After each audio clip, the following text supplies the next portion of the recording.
I don't think Rick invests in the space for 10 or 20 or 30% returns. I think Rick is looking for a much larger multiple. When I see Dolly Varden, I see the silver mineralization, the gold mineralization. I see what we have. I think when Rick looks at Dolly Varden, he doesn't focus on what we have. He focuses on what we could have. Today's guest is a supporting sponsor of Liberty in Finance. Welcome back to Liberty in Finance. We're delighted to have a returning guest today who has quite a following on social media regarding the state of the silver mining business and the silver industry. Shawn Khunkhun is the CEO of Dolly Varden Silver. He joins us this Wednesday, June 19th, 2024. Shawn, thanks for coming back on Liberty in Finance. Very grateful to be on. Thank you, Dunnigan. The last time I believe that we had you on, we were together in person at the Boca Raton Rule Symposium on Natural Resources Investing of 2023. We'll be there again with you in a couple of weeks, and it'll be exciting to see you again in person and to be reintroduced and reintroduce our audience, which is what we'd like to do today, to Dolly Varden Silver and why it is such a standout in the area of silver exploration, development, and mining, and specifically about a high yield silver deposits and what Dolly Varden brings to the picture there. But first, if we could get you to tell us a little bit about your view, because you are deeply involved in the silver extraction industry and part of the supply of silver to the world. If you could give us your high-level view of where we stand and where we appear to be heading in the availability of silver versus that is the supply versus the demand as we are right now, and where we seem to be heading in that. Okay. Look, I think for me, I view gold and silver as money, and it has been for thousands of years, and I still believe it is, despite the fact that really here in the West, it's really not viewed that way by most of the population, and it's underinvested. So what I'm seeing right now in silver is, number one, I think it's really important for your audience to understand that most of the silver we get comes as a byproduct. So, about 7 out of every 10 ounces of silver is coming as a byproduct from a copper mine, from a lead mine, a zinc mine, a gold mine. So if for whatever reason we wanted to increase silver production, the primary silver mines are few and far between. So that's a major, major challenge. So one thing we can touch on right now is that increasing demand for silver. And if we look at recent evidence, so if we looked at the first quarter of 2024, the first 3 months, January, February, and March, 1/3 of all silver demand is coming out of India, and it's coming from the solar industry. So there's a lot of information on on solar. And I think I think a lot of your audience will have really celebrate the idea of photovoltaics and how, solar demand for silver has gone from 3% to 15% and it's moving to 50%. So, but I don't think the average silver investor appreciates the demand that's coming out of India. And I think to really understand that demand, there's a few things to consider. Number one, historically, Indians have been big consumers of gold. And I've got firsthand knowledge of this. My family's from India, and I could speak to that tradition, whether it's gift giving, particularly around weddings. Gold is passed down through the generations. It is wealth preservation, and it is such a big part of the Indian culture and Indian society, and a great way to store wealth in India. And, we hear a lot about Chinese gold demand, but the Indian demand is as big, as strong. And so what's happened, though, And there's a number of reasons for this, but the main reason is in rupees, the price of gold has made it next to impossible for the average Indian consumer. You've got a growing consumer base. It's the biggest democracy in the world. Some believe it's going to be the next China in terms of growth engines for the world. But the average Indian cannot afford gold. But what they can afford is silver. And so what we're seeing with the young Indian consumer, the generations, of my vintage, is they're turning to silver jewelry, they're turning to silver bullion, and the Indian government has even set up an ETF starting, I think it was November of 2021, where it's really, really easy for the Indian consumer to buy silver. So what I'm really confident on going forward is that demand out of not only India, but, one of our shareholders, again, is Eric Sprott. And one of the first things Eric Sprott does is he looks to see where the metals are trading in China. And specifically silver. And what he's found recently is that the spot price of silver is often as much as $3 to $6 higher in China than it is quoted in the West. And so it's really a phenomenon. We've been seeing it for decades of wealth moving from West to East. And so the state of the silver market, we're in a moment right now where, as an industry, we're producing about 800 million ounces of silver a year, but the demand is north of 1 billion. So there's a shortfall. It's roughly a few 100 million ounces of silver a year. And I can tell you, as being an industry insider for the last 20 years, working with companies in exploration, in development, in production, trying to find 100 or 200 million ounce silver deposit is next to impossible.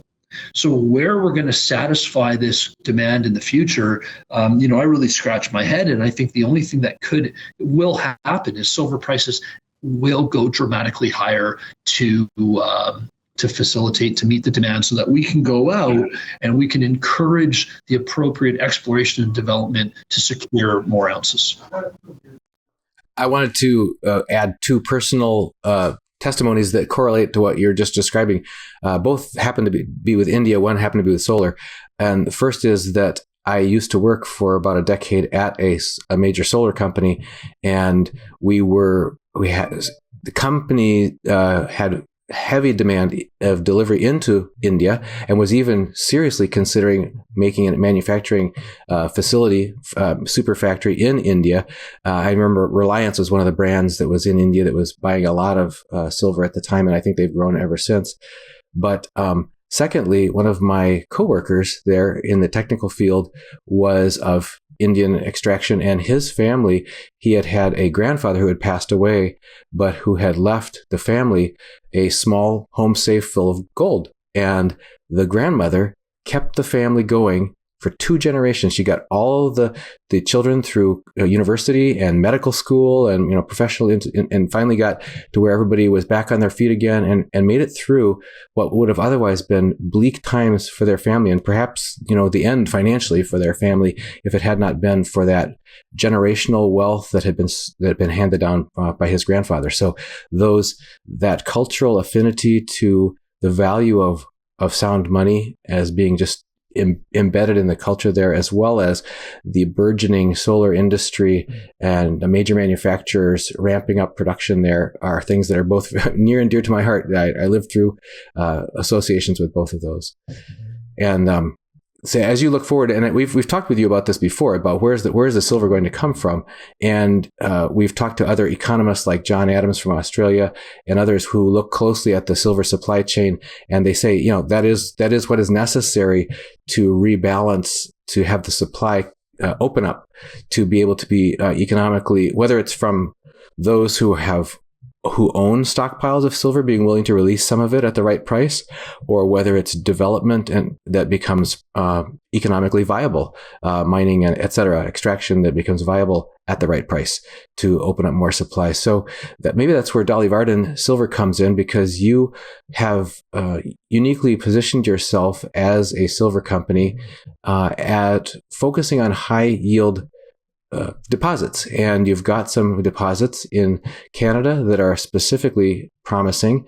Could you tell our viewers why Dolly Varden seems to just keep on coming out, even today, new press release coming out about some extraordinarily high concentration deposits discovered in this area that you're working on in Canada? Yeah, so look, it's an incredibly prospective area. It's one of the richest gold and silver mining camps on the planet. It's referred to as the Golden Triangle. It's located in British Columbia, Canada, close to the Alaska border, and it's home to over 1 billion ounces of silver discovery and over 150 million ounces of gold discovery. So the area has been producing metals for the last 100 years. And what's really interesting and has, what led to me wanting to go and focus my energy and my time and my resources here over the last 4 years is the fact that the infrastructure into the area has improved.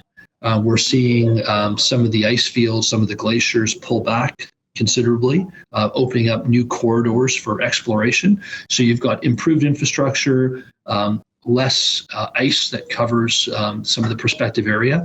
And then lastly, you have a real desire and a willingness from both government and some of the local groups, and whether they're the communities, the cities, the municipalities, or if it's the First Nations communities, where there is a strong desire for employment and economic development.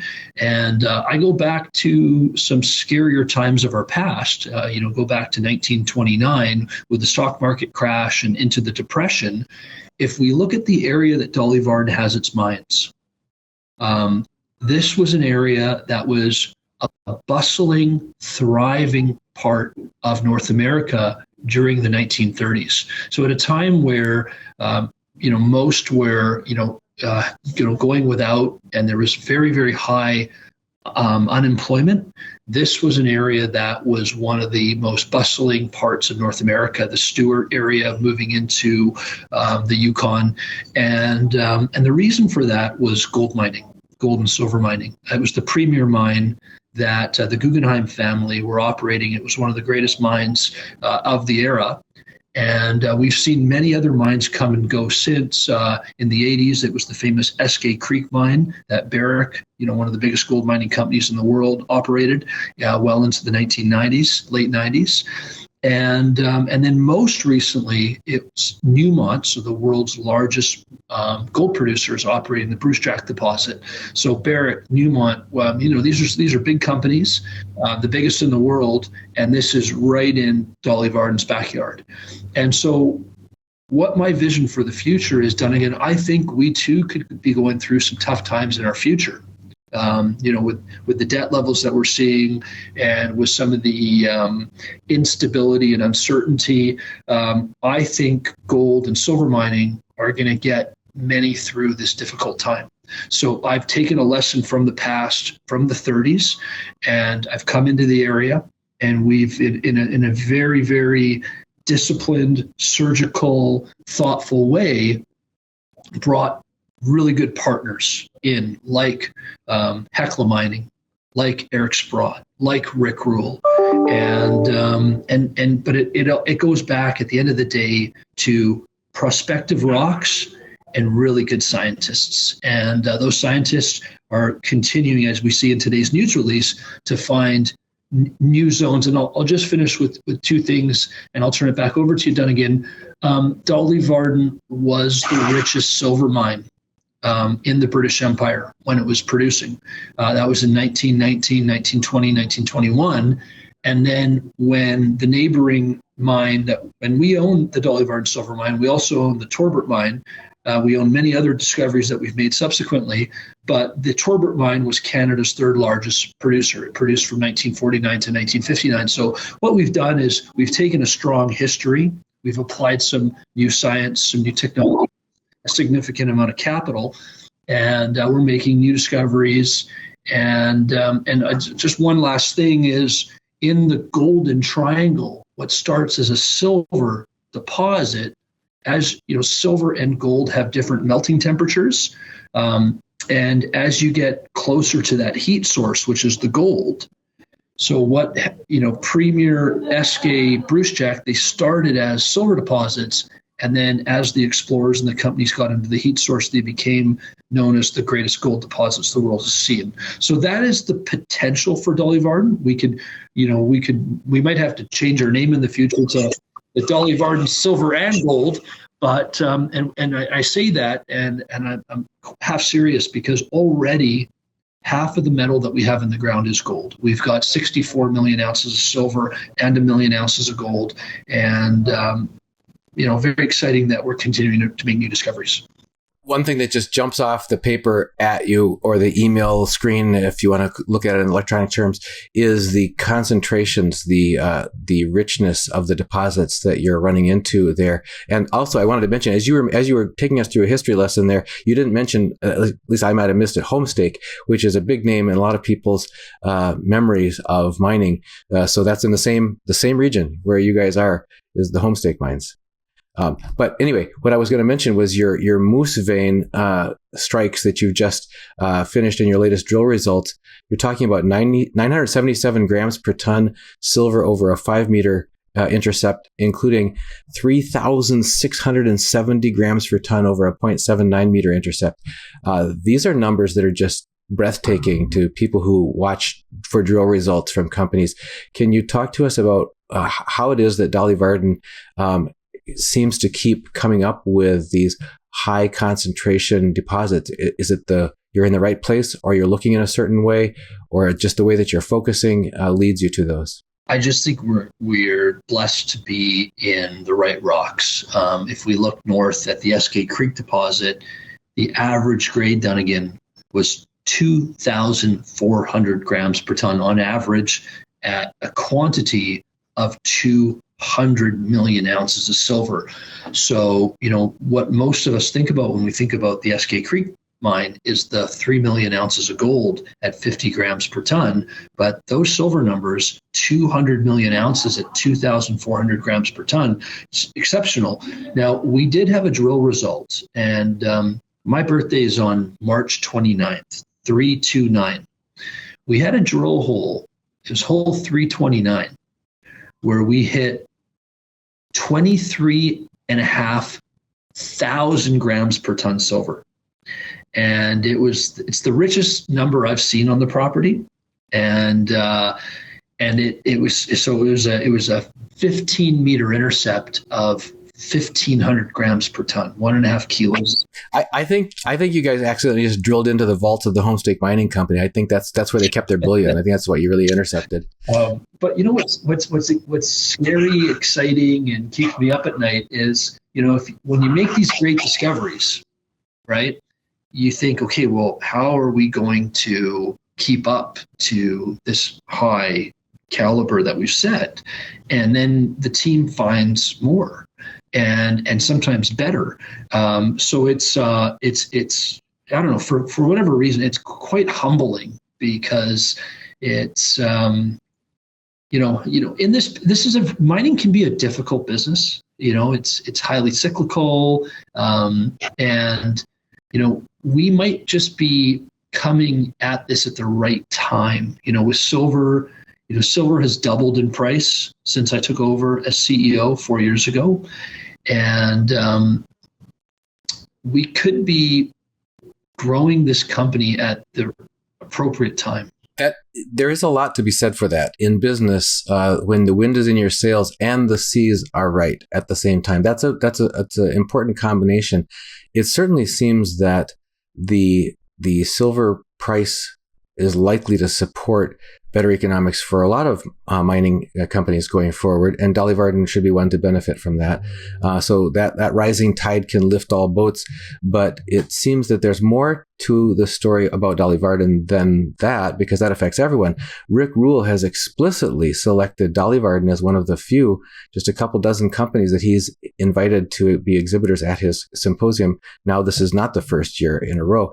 And can you remind us what kinds of things that Rick has talked to you about? Because we'll put a link in the description of this video of his pre-conference interview with you about Dolly Varden, so people can take a look at that. It doesn't take long, very pointed. But what Rick has told you in your discussions with him attracted his attention to Dolly Varden, because our audience has come to know and trust Rick's judgment over the years of his frequent visits with us, and they would love to see you through his eyes. So I think the best way to explain that is by maybe just putting up my hand and maybe just illustrating this point using my hand. And basically what Rick sees is he sees the fingers represent deposits. Okay. And there's a periodicity, there's a repeating pattern. So every kilometer and a half, or approximately a mile, there seems to be another deposit. And we've identified 7 of them so far. And so there is an opportunity in between deposits to find new ones. But then there's also an opportunity to connect deposits. And then there's also an opportunity to find the source, or in this case, the palm of the deposits. So I think one of the ideas that Rick really is intrigued by, and Rick often talks about, answering the unanswered questions. Mm-hmm. What questions are you trying to seek answers to? That's right. So we're going to spend $15 million over the next couple of months, which is a significant amount of capital. And the question that we're trying to answer is, are these deposits connected? And have we found the source? And so I think Rick is intrigued by, he's looking at the company and he's looking at, there already seems to be an adequate amount of mineralization, tonnage. There seems to be an economic project already identified here. It was a producer, and we've made some new discoveries, and we've regionally acquired and consolidated and amalgamated deposits. But the real upside, because I don't think Rick invests in the space for 10 or 20 or 30% returns. I think Rick is looking for a much larger multiple. And so what he's hoping is that we're able to identify the areas, the mile in between deposits, and make discoveries, and to show that there's actually, these are fractures along an axial plane, but they're all part of the same system. I see. So yeah, and now that you point out, we'll include a graphic of your site map right now in this part of the discussion, because as you're pointing out, there's this fairly linear sequence of areas, and if those are all basically arrows from the same quiver, and you can find that mother lode from which they are all geologically connected, that would be quite a find. That's one of the things he does talk about is scale. And again, I want to just jump in and say something here, which is interesting, and I think it highlights maybe why Rick has been so successful. When I see Dolly Varden, I see the silver mineralization, the gold mineralization. I see what we have. I think when Rick looks at Dolly Varden, he doesn't focus on what we have.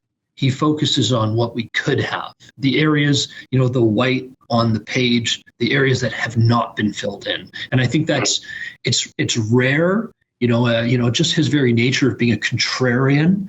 And, and so it's a unique skill that I'm hoping if I spend enough time around him that maybe it rubs off on me a little bit, but I haven't quite gotten there yet. Well, it reminds me of playing 3-dimensional chess. This is 3-dimensional geology, and it's fascinating to recognize. But that's one of the things I was about to say, was that Rick always looks for, and he's talked to our audience many times about how mines are a strange thing, because you look at something like, Coca-Cola or something, and they're just, they're growing their market share or whatever. There's this idea of growth. He says, but mines are a depleting asset. You're always taking out, and you have less there than you had before by the very definition that you took it out. But the point is, if along the way you're clever and you're in the right place, you can discover and define and connect and realize there's much more there than anybody knew about to start with. Well, this was my whole business model, or my vision, is I talked about the cyclicality of the business. My view on the business, on the mining business, was because of low prices, there wasn't the incentive to replenish the depleted mineral inventory. So my thinking was, let's get up at a time where we would be contrarians. We would be going out there and trying to build a silver. Who builds a silver mining company when the silver price is uneconomic? It's very difficult to do. And we decided to do that, to try to secure as many ounces as we could, because we were convinced that at some point in the future, regardless of price, a silver miner was going to need ounces to mine. So we started with 44 million ounces.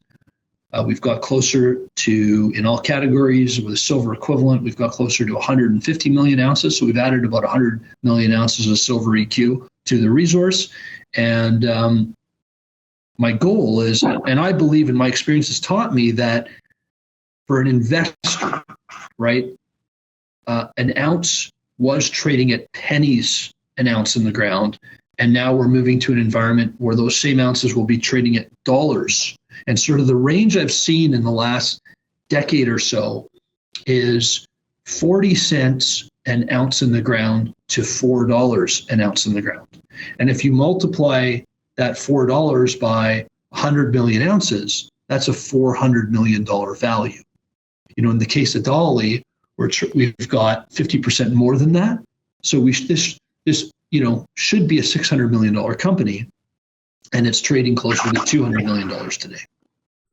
Shawn, we've had you on a couple of times. It's been quite a while, and we'd like to have you on more often. I'm delighted to announce to our audience that Dolly Varden has subscribed as a sponsoring partner with Liberty and Finance, so that we can have you back on more often and keep our audience updated with your prodigious news flow, which keeps coming out as you connect the dots and answer those unanswered questions that Rick keeps asking, and that you keep unfortunately thinking about in the middle of the night. You got to get some rest. But we want people to know how they can find out right now, if they want to find out more this moment about Dolly Varden. Where should they go? DollyVardenSilver.com is our website.